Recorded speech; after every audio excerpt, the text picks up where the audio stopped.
If somebody were to ask you who the richest criminal of all time was, you would probably say that it was Pablo Escobar, and you would definitely be right in saying that, but you may not know exactly just how absurdly rich the man actually was. At the height of Escobar's power, and adjusted for inflation in 2012 dollars, he had an estimated net worth of $30 billion US dollars. Now, $30 billion is a very difficult number to get one's head around, so let's look at this from a different angle. In 1989, Pablo Escobar was estimated by Forbes to be the 7th richest person in the world. If he were alive today and making the same amount of money, he would be placed 18th on that list. The engine that provided him with his immense wealth was his Medellin cartel, a ruthless drug organization so large that it could be placed on the Fortune 500. For a time, the cartel basically owned an entire island in the Bahamas that they used as a refueling point for their planes smuggling cocaine from Colombia. The island had a 1-kilometer-long airstrip where they would land their large planes, transfer the cocaine onto smaller planes, and from there land on remote dirt roads in the south of Florida, where the cocaine would then hit the streets of the United States. The cartel was making 5 to 7 of these flights every day in their heyday, and even had a fleet of 2 submarines. Altogether, about 15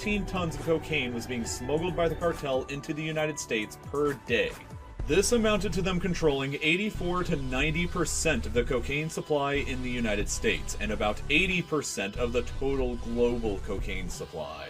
1 single kilo of cocaine cost the cartel an average of $1,000 to refine and another $4,000 to smuggle into the United States. Pilots who were employed by the cartel could make up to $500,000 per flight into the United States. Once on the streets of the United States, that kilo that cost $5,000 to arrive there could sell for anywhere between $50,000 to $70,000. What this meant was that Escobar's cartel was making $60 million in revenue per day.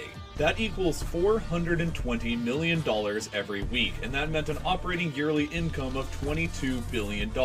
They were making so much money that they had to spend around $1,000 each week just on rubber bands to keep their mountains of cash all neat and organized.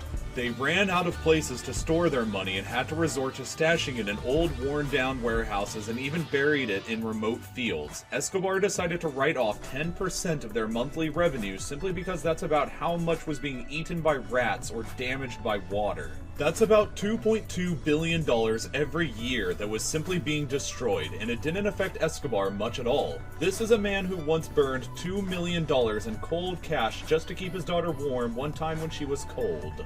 Now, let's get some perspective on these numbers. As stated earlier, these numbers are so astronomically high that they're very difficult to visualize. Let's think about how the average yearly income for somebody in Colombia today is $5,194. That means that today, it would take 4,235,657 average Colombians to combine their yearly incomes just to match Pablo Escobar's. Moving over to the United States for a comparison, the average yearly household income here is $51,939. That means that the average household in the United States would have to work for 1,155 years, saving all of the money that they made in the process just to equal the same amount of money that Pablo Escobar's Medellin cartel was making in just one single day. Staggeringly, to match the amount of money the cartel was making in 1 year, it would take 423,574 average US households to pool all of their yearly earnings together. That's roughly the same population as the city of Miami.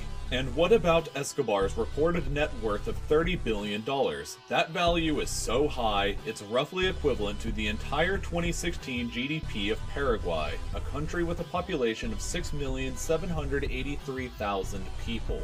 If the Medellin cartel at its peak was actually listed as an American company on the Fortune 500 today, it would be placed as the 129th largest company by yearly revenue, just making more money than the Union Pacific Railroad Company, while also making more money than Starbucks, Staples, Kohl's, Southwest Airlines, and even Facebook. But all of this wealth couldn't possibly last forever. Escobar's cartel was responsible for an estimated 3,500 murders, 500 of whom were police officers in the city of Medellin. Escobar himself was gunned down in a hail of bullets on the 2nd of December in 1993, and his cartel and wealth largely died with him. So thank you for watching this video. While Pablo Escobar's fortune made him an influential man in life, his legacy has left a lasting influence on our pop culture and TV shows. Click here to go to our good friends over at the Court of Source for the next part, explaining how huge of an impact on our popular culture men like Pablo Escobar have had. The Court of Source has excellent content, and if you haven't subscribed to them yet, then you should probably think about changing that. Until next time, this was Real Life Lore.